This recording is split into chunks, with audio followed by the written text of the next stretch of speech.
How do we determine if students are ready to graduate? Did you think of assessments, maybe work ethic and effort?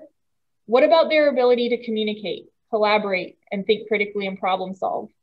All of these things are a part of education, but when it comes down to it, there's really only one way we communicate their abilities and the student's readiness to move forward, and it's grades. All of the answers that you thought of or that we mentioned are connected.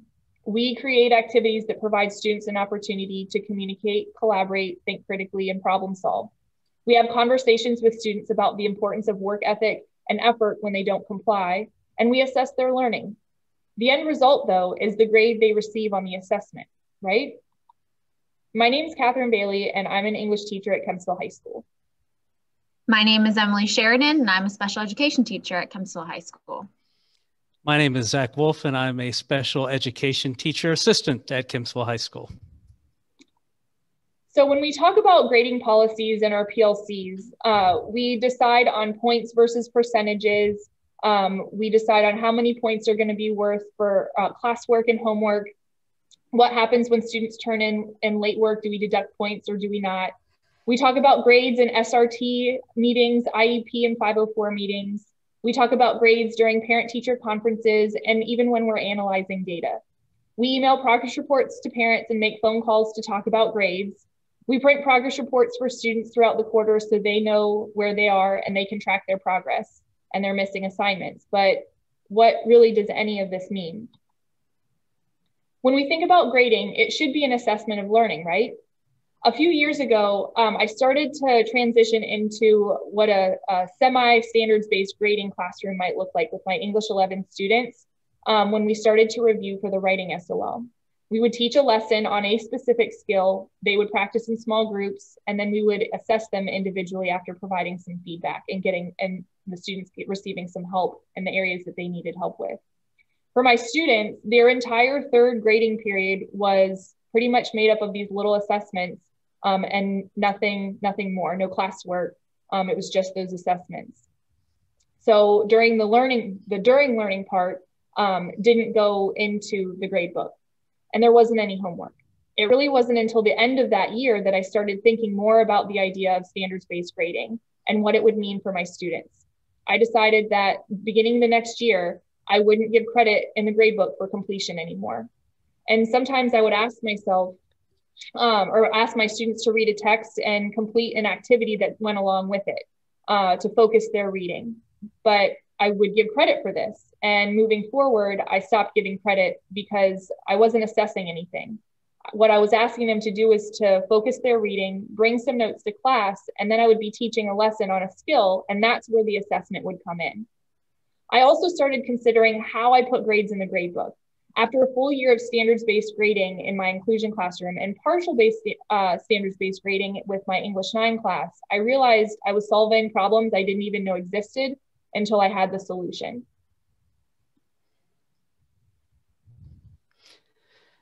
So one of the things that we need to keep in mind when we start talking about skills-based grading, and especially for us when we're coming from an inclusion setting, is this concept of teaching the test. And it's kind of looked at with your nose up in the air, this thought of teaching the test, but we really want to challenge you to change your mindset and change what it means to talk about teaching the test, especially for some of our struggling students. Think about what teaching the test is and isn't. When we look at teaching the test, to us, it doesn't mean giving them packets of work. To us, it doesn't mean just giving them released SOL test and moving on to the next day. For us, teaching the test means we focus on specific skills necessary for the test. Now, as a teacher, that means accepting that what the state wants them to know is more important than what you want them to know. And that's a hard pill to swallow sometimes, but we have to keep on thinking about our students, and especially our students that are struggling. While we would all love to teach The Great Gatsby and Shakespeare, we have to keep in mind that our struggling students, that's completely unnecessary for them. We need to make sure that they have the skills that they need to pass the SOL test, and especially in English when it's one chance. It's not like another subject where you can take multiple. You have to pass the English 11 SOL. So we have to change about how we think about the concept of teaching the test. We have to change the thought process that it constrains us. Teaching the test doesn't mean not being innovative and creative in our planning and our lesson design. It means that we can be more innovative because we are focusing our vision on specific skills that we see that they need and that they're struggling with. And if we focus on these skills, we're taking things off our plate. And one of the things that we're doing is we're setting our kids up that are struggling for success because we're getting them comfortable with what they're going to see when they take their actual full assessment. So where it began was with this project that we created called Grammar Games. And we wanted to engage the students. And so this is where the innovation comes to play that Mr. Wolf was talking about. We had to create something that would get the students ready for the SOL test, at the same time, keep them engaged. And so we created this competition. The students were put into teams and they had to come up with a team name. And then throughout that time, they would compete. So we would start class with some sort of an engaging activity. They would get up and move around, have a conversation. They didn't really know what we were doing at that point. And then we would come back together and we would make the connection to the skill.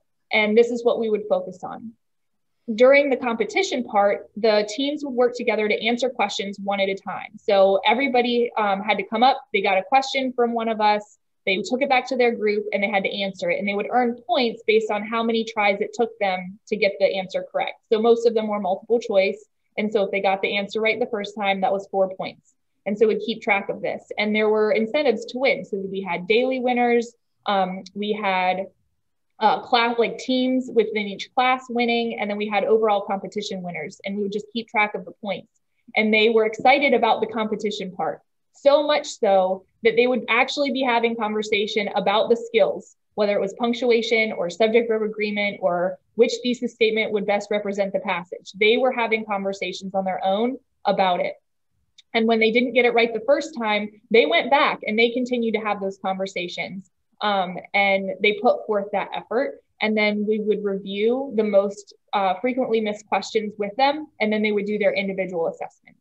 And so that's the structure that we came up with for Grammar Games that would serve both purposes, be engaging and allow students to have an opportunity to guide their own discussions about the skills, and they were also working toward making improvements on the skills needed for the SOL. So in doing that, and in thinking about the role that being inclusion teachers has, there were additional problems, and this is where we started to solve those problems before even recognizing, and for me as a general education teacher, problems I didn't know existed. So one of the first problems that we do see, especially in the field of education, is IEP and SEC comments. So when we're taking a look at if a child is eligible for special ed services, we have to answer 3 questions to determine their eligibility. Does the student have an impairment?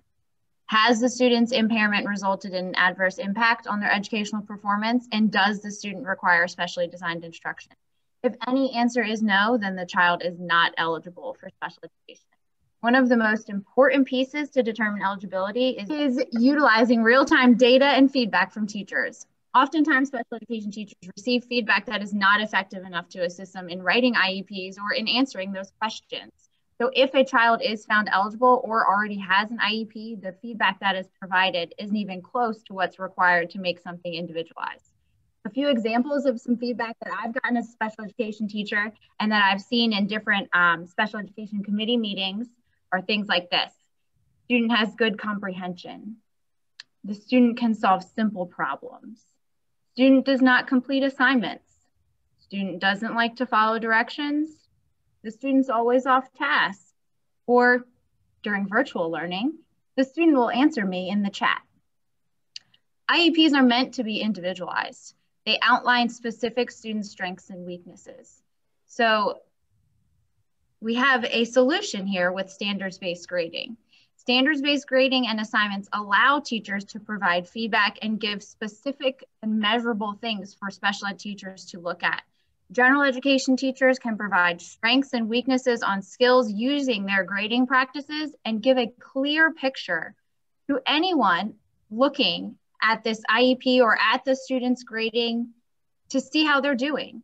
An example could be on 3 collected work samples, a student scored a 77%, a 45%, and a 50% on a specific skill like topic sentence or an imagery paragraph or an explanation. And then the special education teacher has a clear idea of what needs to be done and what the student needs to work on.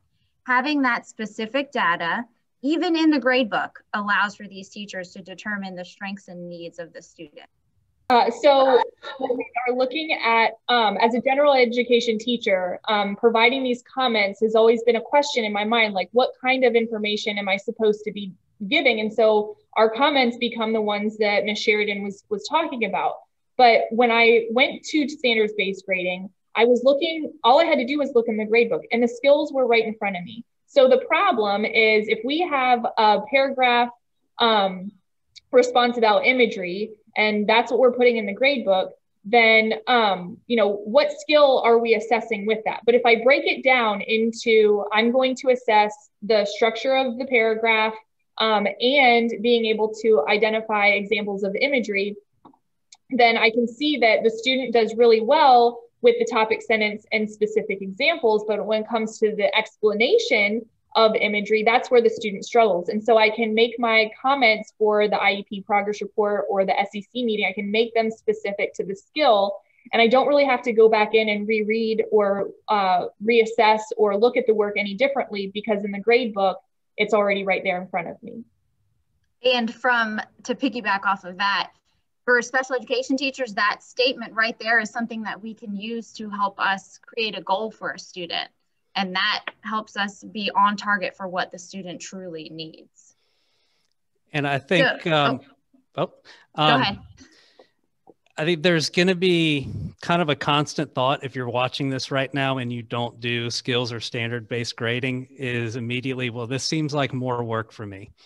And we're going to show examples throughout all of this of how it's actually not once you get it going. And this is one of those spots where it's creating less work for you.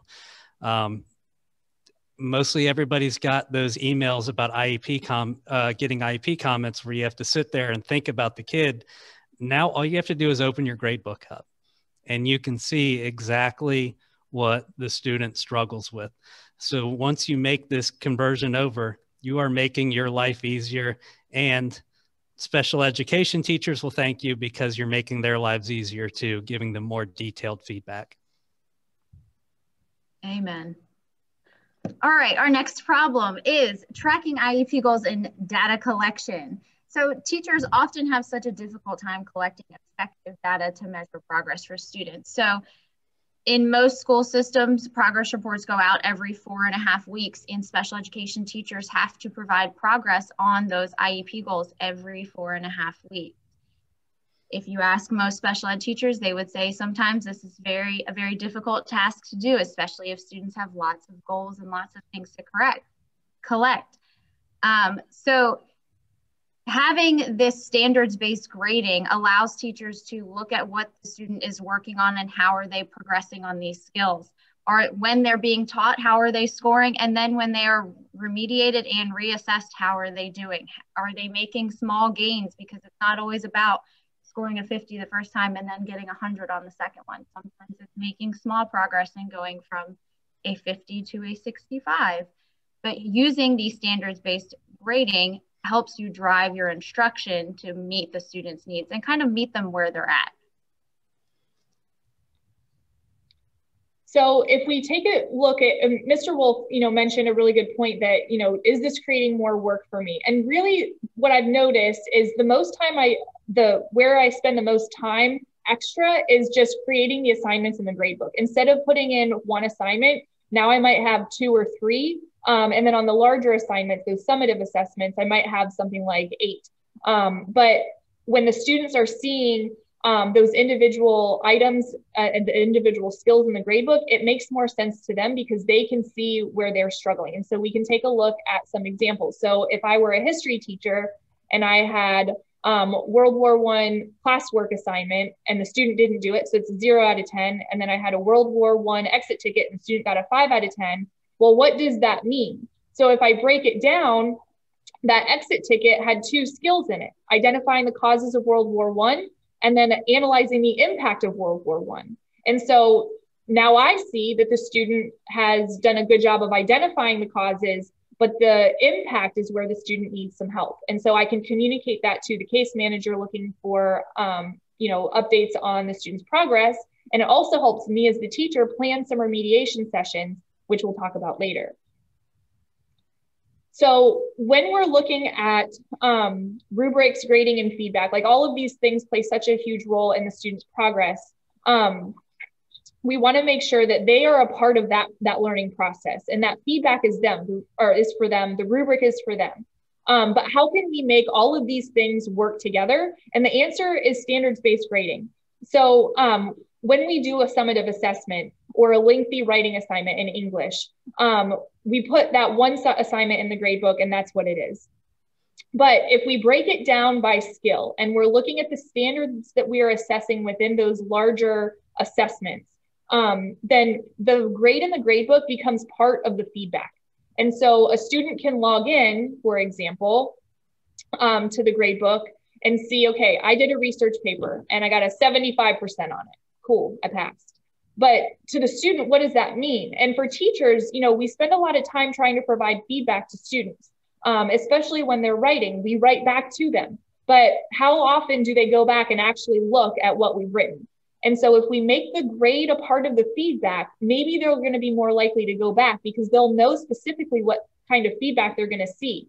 If they look at and see in the gradebook that it's a 75%, I don't really know what that means, but it's okay. But if they look in the gradebook and they see each of the individual criteria that I was assessing on that essay broken down, they can see that, wow, I did not do very well with my conclusion. I wonder what I did wrong. Or I thought I cited things properly, but I guess I didn't. I need to go back. But then they can also see that, wow, like I did really well with my commas and I worked really hard at that. So they can see exactly where they need to focus their time and efforts. And if the teacher's building in time for students to go back and respond to that feedback, it's not overwhelming. They don't have all of these comments. They know specifically which comments they need to pay attention to for that revision process.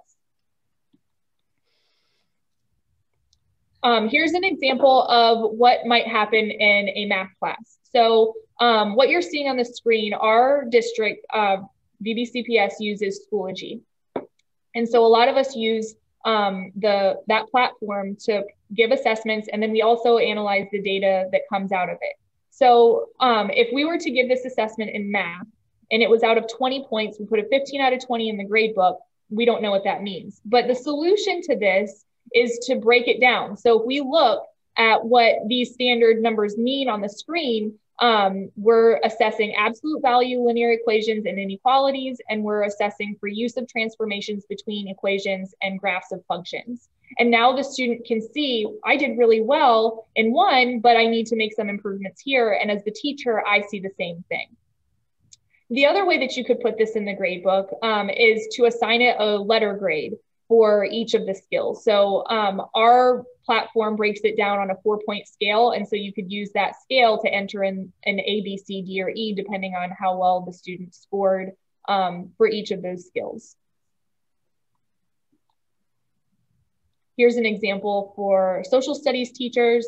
So same idea. So you would have instead of putting in the one assignment for the solar system test out of 20 points, you would break that down into whatever point value for each skill you wanted to have on here on the side. And then you can also utilize the letter grades if you have something that breaks it down on the 4-point scale. And this is a great way to kind of help you divide students into different groups for remediation or planning partners. You have a higher level and then a lower level thinker. You can put them together based on how they do on a specific skill.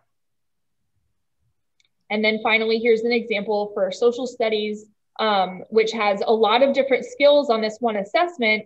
And so even more so, like the student would have no idea if you just put in the one grade, the student's not going to have any idea where he or she struggled. But if you break it down into each of those individual skills, that's where the extra time comes in. You're just creating multiple assignments in the grade book, but it pays off in the end because you and the student get to see a clear picture of where they are. And I think this is something we especially see in science and social studies is their grades come up and it's unit 1 test, here's a score. Unit 2 test, here's a score. But we don't really see what the components of that unit 1 and unit test is. And we can break it down even before we get to that unit test. I'm not saying don't do unit tests. That is not what I'm arguing right now. What I'm saying is when we're doing a unit, say on Greece, we already know it's broken down in the sections. We usually cover a section on geography. We usually cover something on the relationship between Athens and Sparta. We cover something about the people.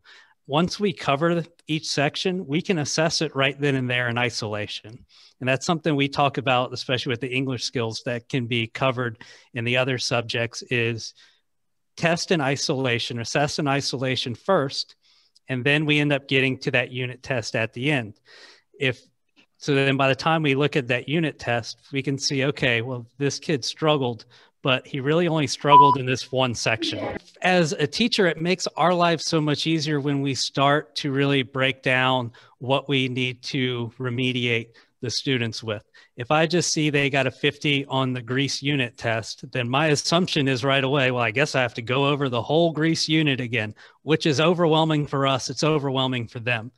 But if I have it broken down by skill or by section in many assessments, I can see, okay, well, they really struggled in geography. That's what I need to work on.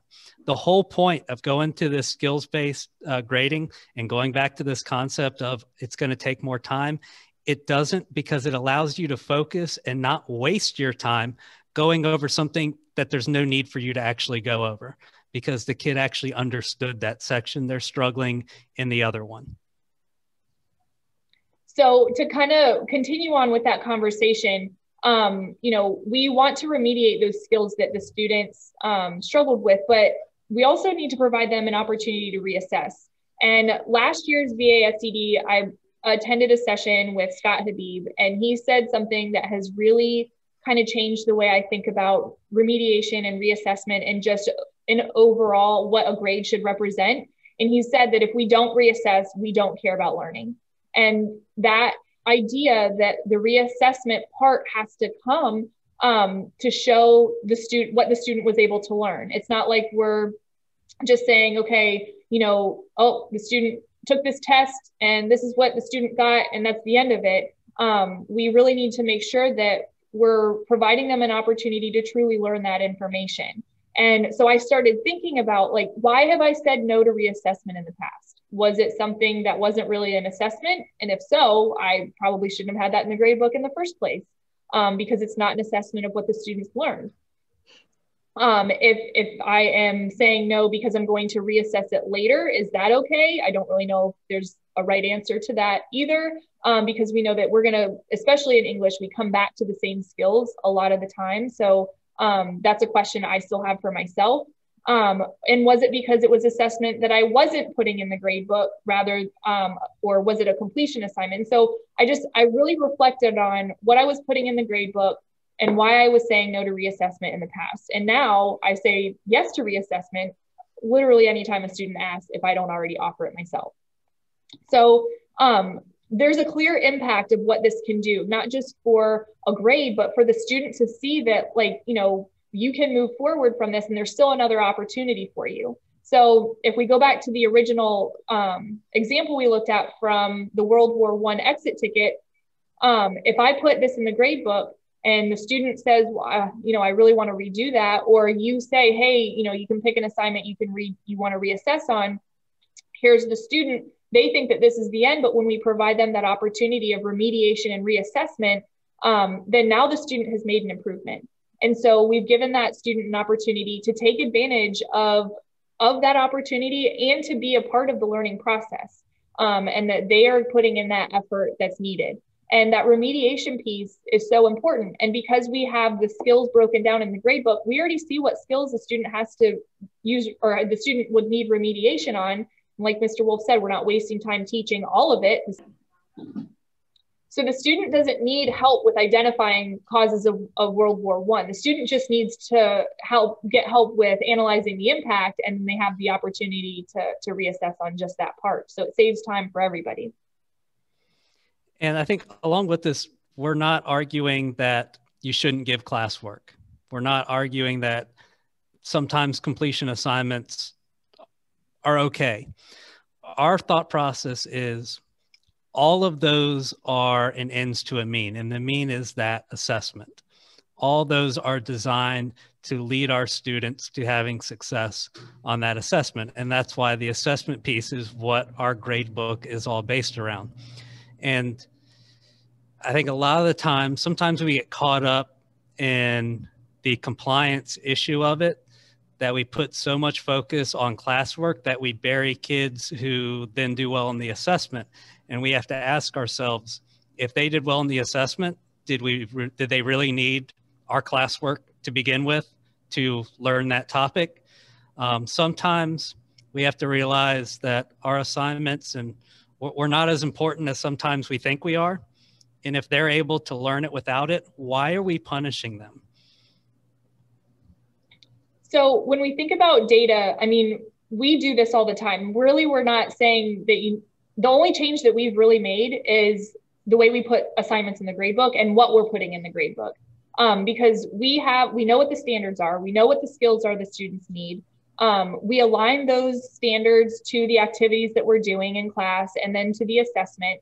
But when we are looking at that data, if we're able to look at it broken down by skill already in the grade book, that makes analyzing that data and planning for future units and planning for remediation sessions that much more meaningful, because we're able to focus on those individual things that we know for sure our students need. And that data is driving our instruction. And that's what we do anyway. We're just making it more meaningful than we have in the past. But when we think about what these grades and the data means, we're not the only ones. It's not just the teachers. It's not just the case managers. It's not just the students. There are counselors and parents and administrators who are looking to see how they can help students. And when they see the assignments broken down by skill, they have a clearer picture of where the students are and what that grade means for them in the grade book. So because we are recording this and we don't have an opportunity to answer questions that you might have, we asked some of the teachers in our building to help us generate questions that you might have, but that they also had, and we could try to answer those for you. So what are quick, manageable ways to provide feedback in the virtual setting? So love this question right away. And some of you may already be using this program that we use, but maybe not for the reasons we use it. But we use, especially for the writing, is Flipgrid. And one of the reasons we kind of use this is it limits us.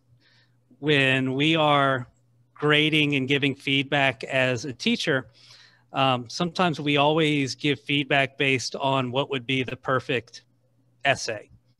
And we end up overwhelming the kids with so much feedback that it's just too much for them to actually go in and work through. By using Flipgrid, we kind of limit ourselves and we're able to stay more focused and put it in a little bit more manageable chunk than what they would get if we just typed out a bunch of feedback. And Miss Bailey has handled that and she has done a great job with it. So Miss Bailey, anything you want to add with Flipgrid or any other manageable ways that you've used that have worked? Yeah, so what I started doing was I include on the screen, so I share my screen with the students while I'm doing the recording so I can reference specific parts. And for our students who need things chunked for them, and I think that that's beneficial to more than just the students who have that accommodation. I can say, okay, like if I'm giving feedback on the introduction, these are the criteria I'm going to give you feedback on: the hook, bridge, counter argument, and thesis. So let me give you some feedback on how to make your hook more effective. And then I can say, okay, pause the video, go ahead and make sure that you make that revision to the hook. And then when you're ready, come back. And then the next part, I give them feedback on the bridge. And so it's specific to each individual criteria. It's broken down like that. And there's an opportunity for students to hear my voice, to see the screen, and to make those changes as they work through the video. And it's truly made a difference in the writing that they end up turning in, because we're providing that feedback to them, and it's specific enough that they feel confident in making the changes because it's about their writing. And I add on, I think that students really, they feel how individualized it is, and they know that it's for them. And because we use Flipgrid, they can watch it as many times as they want. So if they don't understand it the first time, or they just watch it one time through and they're like, oh, I need to go back, they have that opportunity to hear it again and slowly work their way at their own pace through their feedback. And this is another one of those things that's going to save you time in the long run once you're used to it. Any English teachers watching this knows to truly break down a student's paper takes a long time. And by adding kind of this constraint and it being us talking through it, because I think sometimes it's easier for us to use our words to talk through it than it is to get our message across in writing, it's actually saving us time in the long run.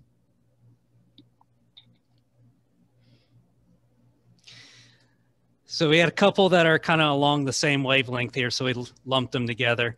So how do you encourage students who consistently struggle with a specific target or skill, and how do you keep them motivated to reassess? So we kind of don't make reassessment an option. They know that it's coming. They know that we're going to teach them skills, and they know that there's going to be a remediation and reassessment day, and that it's expected. It's just like, you know, we expect students to turn in the assignments that we give them. Well, the reassessment is just the same way. So they know that it's part of the learning process, and we've been pretty open with having conversation with students about grading and what they want to see graded. So at the beginning of the year, we asked students, you know, what should make up a student's grade? And a lot of them said that it's the effort that counts. And so we tell them when they start to challenge us, or when they lose motivation, we remind them, you know, you guys wanted effort to be a part of your grade. And so this is how we can do that. You have to be a part of the remediation group. You have to participate in that. And you have to participate and complete that reassessment. And that's where the effort comes in, and you end up improving. And so all of that is kind of wrapped into one, but just setting the expectation that, you know, the reassessment is it.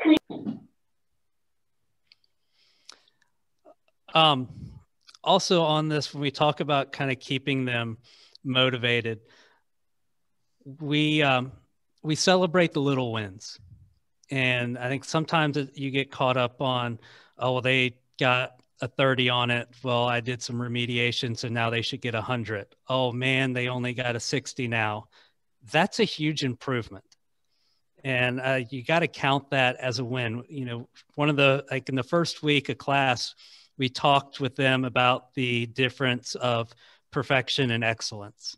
How perfection is this generalized topic, this generalized thing that we can all try to meet, but it's just this idea that everything has to be perfect. Excellence is based on the individual student and what their excellence is. If reaching their excellence is a 75, then we're going to put in every amount of work that we can to make sure they reach that 75. And maybe through more work, their excellence changes and they're able to accomplish more.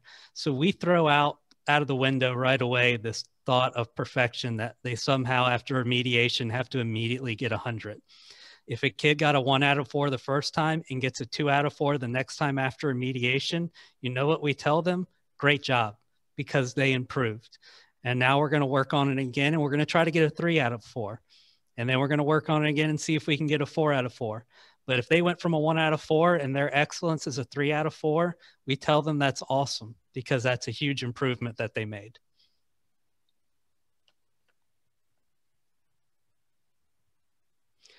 So how do you build strong relationships with students to allow for an atmosphere where they feel comfortable failing and reassessing? And this is an even bigger question right now, when most of you, like us, aren't in person with your students.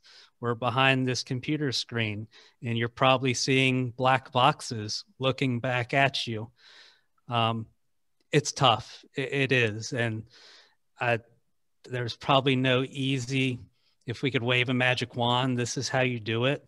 I think one of the things we build our class around is that we are open and honest with them and have honest conversations, because at the end of the day, we want them to see us as human beings and people, and we want them to know that we see them as human beings and people. And we both have difficulties, we both have struggles, and we're working through it together. So that's, I think right now in this virtual world, that's been one of the biggest ways that we've kind of built relationships, is being open and honest with them and having honest conversations. But it's hard. It is. In front of a computer screen, it's really hard. And I know there's so many of you guys out there are working your butts off to make it happen. And I wish it was easier for all of us, but we live in a weird world right now. And I think, no, you go ahead. I think just adding that component of student voice and choice is really essential for building those strong relationships, giving the students the availability to be accountable for their learning and show that this is what they're doing. I think gives them a safe space to feel like they can fail and be willing to reassess and keep going. And just knowing that that opportunity is there. Some students just don't know that reassessment is an opportunity that they have. And, we shouldn't be keeping those opportunities a secret or just, sharing that with one or two students, but, all students are trying to work to be a little bit better than they were yesterday. And we need to let them know that they have that opportunity in our classrooms.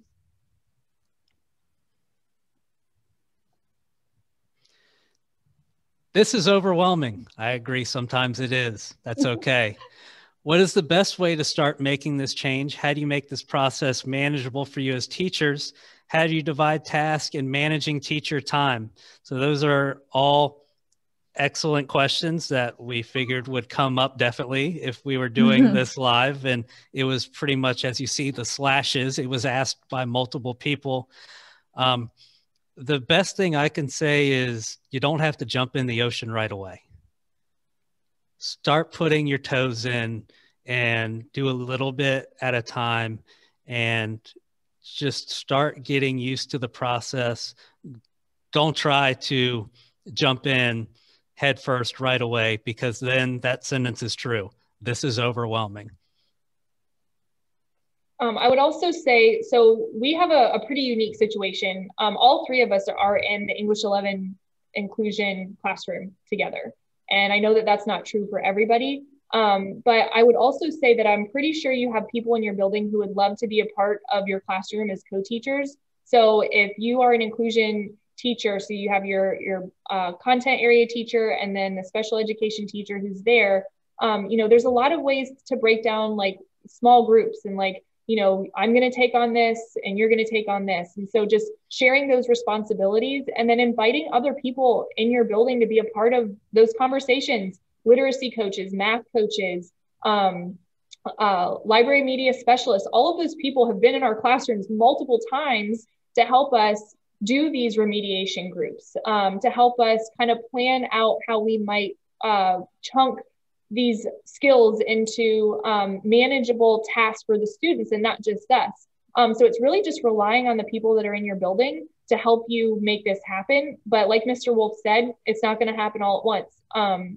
Pick an assignment that you feel most confident in, putting in the gradebook a little bit differently, and have those conversations with your students. Say, hey, I'm going to give you this test or this quiz, and I'm assessing you on these skills.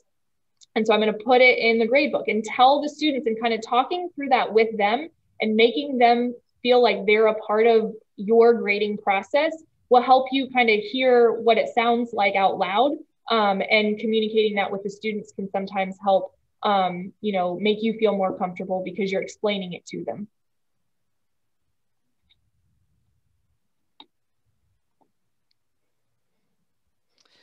Do you have any long-term data to show the positive impacts of this grading policy? So last year was our first full year in English 11 where we were full standards-based grading. And while I don't have anything to put up on the screen for you, I can tell you what we do.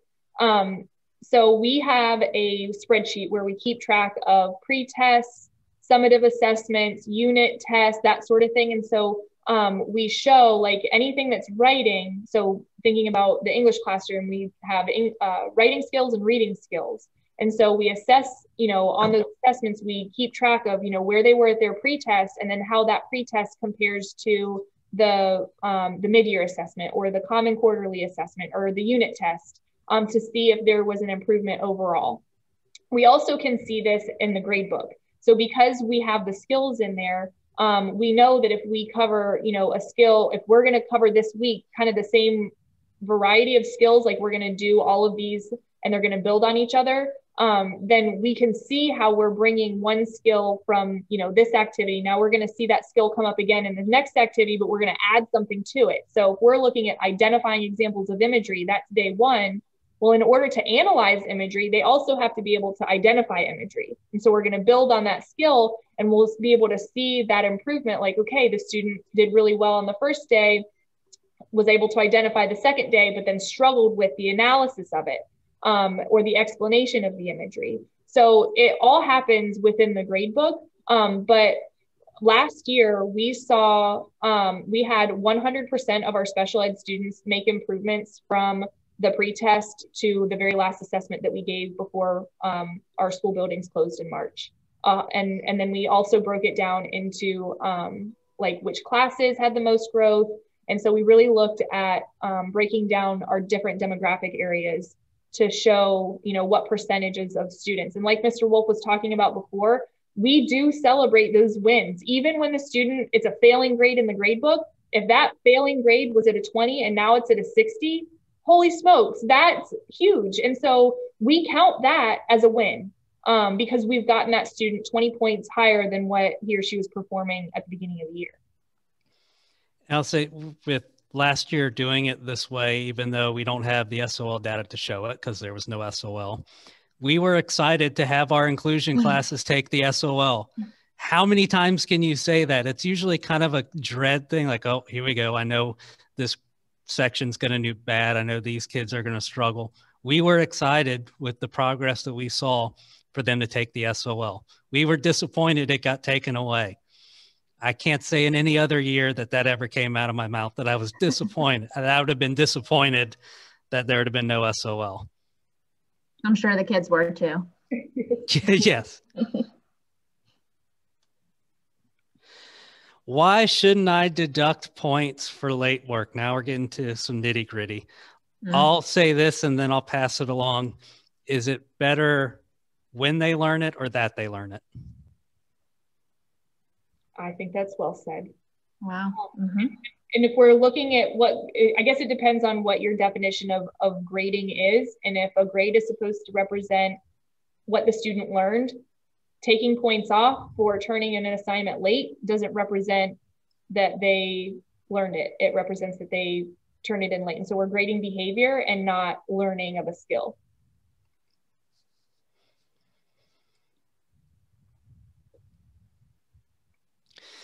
If this grading practice is so wonderful, why haven't all schools moved in this direction? Another great question. And I don't know if we have an actual answer to that besides to just kind of speculate. I will say that sometimes it's really hard to let go of what you're used to. And I can just speak for myself. I know when some of these changes were being made, I kept on thinking about when I was in school, and there's this weird thought in the back of my head of, well, if it was good enough for me, why is it so wrong now? So I think sometimes it's just hard to let go of that comfort zone and willingly put yourself in a spot that maybe you're not comfortable with. And sometimes that's a hard thing to do. And that's why we talk about dip your toes first. Don't dive in head first. Because like our one questioner said, this is overwhelming. Yes, it will be if you dive in head first.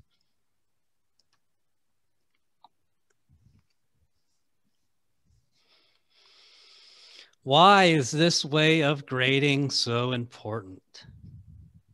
So I think that this question was kind of addressed throughout. But just to summarize, we were looking at this with the perspective of, what is the impact of standards-based grading on the inclusion classroom? And it just makes things more equitable for those students, not just our special ed students, but all students, because they're able to see clearly what the skills are.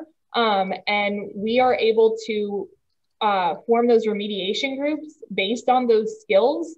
And we're able to focus on the skills that they need and not just chunking everything together. Like Mr. Wolf said earlier, we're not going to remediate on the Unit 1 test. We're going to remediate on skills that the students need from the Unit 1 test. And so it makes everything just more aligned, more focused on what the students need. And it helps us to communicate those strengths and those weaknesses when we're having conversations about student progress, whether it's an IEP meeting, 504 SEC, parent-teacher conference, whatever it is, it gives us the talking points that we need. And those same talking points are communicated to all parties involved looking at the student's progress. At the end of the day, it really just makes your instruction more effective. It makes the students' learning more effective, and it allows everyone to just work as a team towards their learning.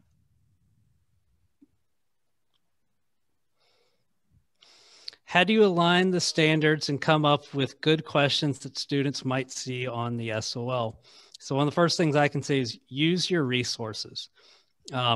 We use the released Texas STAR test because they're more willing to release their previous test than Virginia is. If there's any state people watching this, release the test. It's not that hard to make up new questions.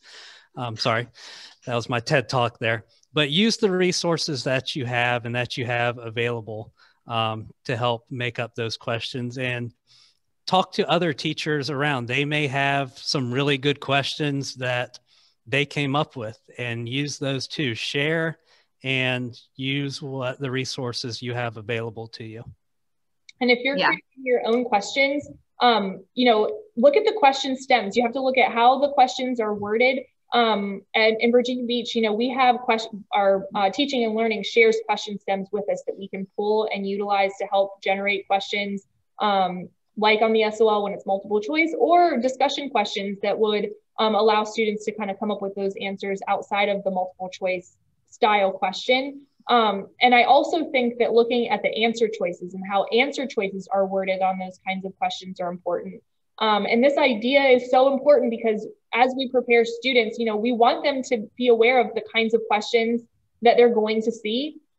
And if we're not providing that opportunity in the class, then we're not really preparing them for that. We want them to get used to that language that they'll see on the test, and using those question stems is a really good way to get started. And one last thing, I think you should lead with your end result in mind. So think about what you want the students to learn. What are you assessing them on, and what should the question be asking to help them get there?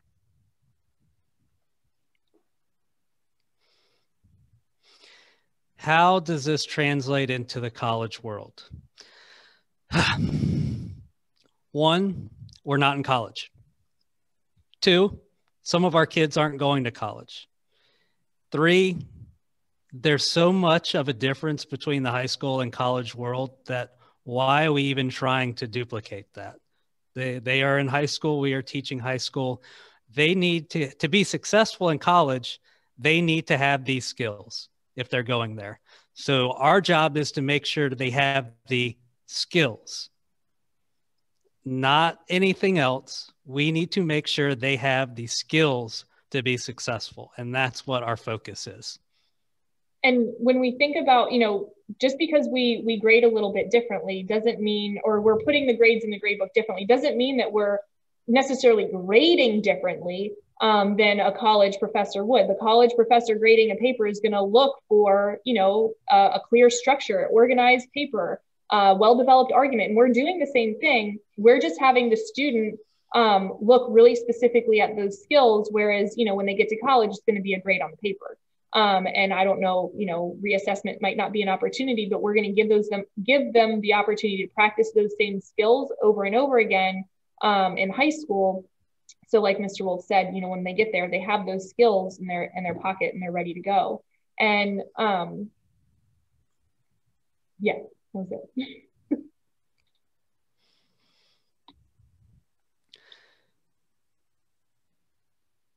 Why does the no zero policy work? I don't get paid my full salary for doing half the work. How is it equitable for students who do what they're supposed to do? This is another deep sigh from me. To answer the question about the getting paid thing, because this comes up all the time. As teachers, yes, we do. And when we don't do our job very well, at least in Virginia Beach, we get put on an action plan, which guarantees our job for 3 years. To me, it's just not a very valid argument at this point. And people miss deadlines. It happens. Think about all the things that you have to turn in, whether it's data reports or it's talent ed or all this. You can't sit there right now watching us and say that you've never done something late. You've never had to be reminded. It happens. And guess what? You still get paid your whole salary for doing it. With the zero policy, I was a big believer in giving zeros. It took me a while to get out of it. What I've really seen is when we give those zeros and we essentially tank their grade, the students get to a point where they ask, what's the point? It's so low that there's really no reason for them to continue to do the work because they have no chance of pulling it up to an actual passing grade. So it's not burying the kids. It's giving them a chance. And I think that's what's most important is we need to give them a chance to succeed.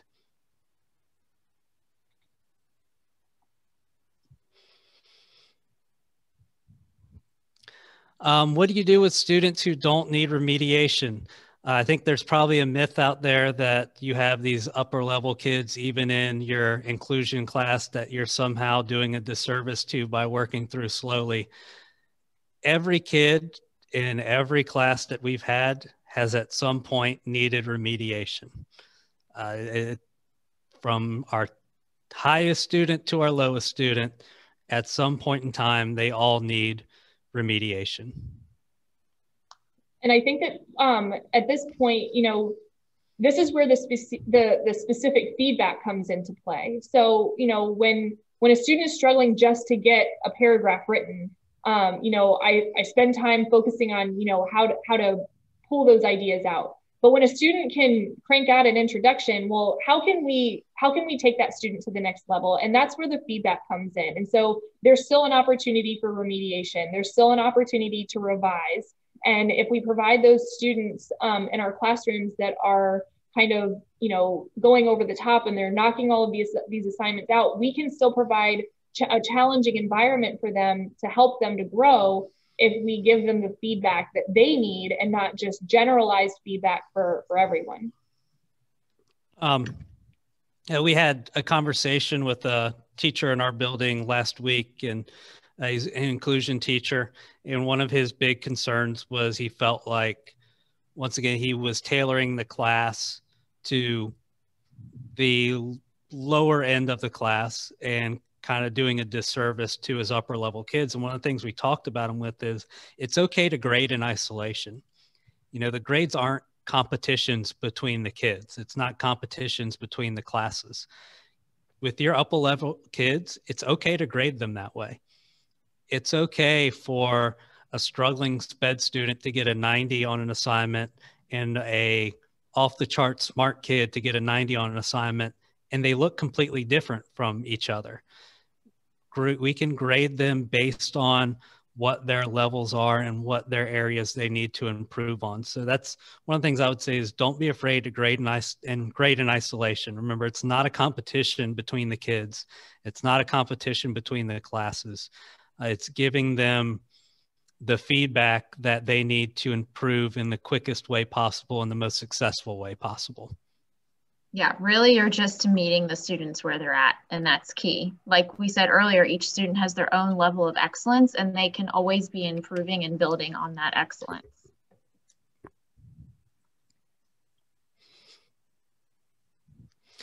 How big are your mediation groups? Well, it depends.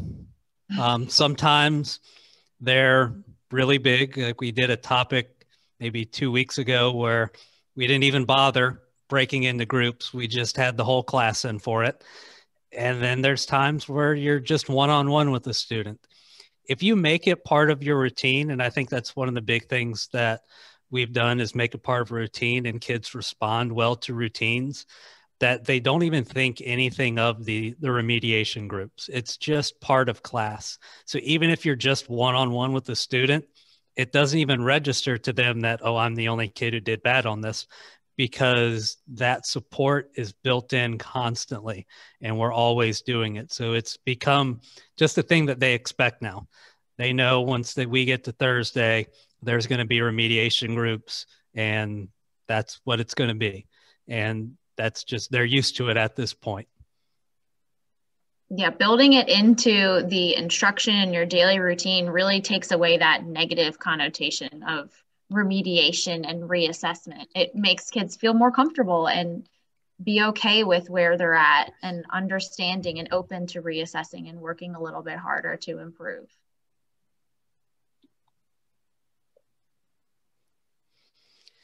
How can gen ed teachers apply this to their classroom where there's only one of them?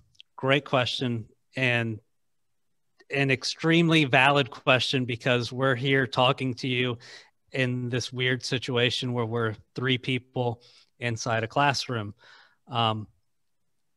It takes some work on the front end. It takes some work on the back end. But once that work is done, you're going to save yourself so much time because you're more focused.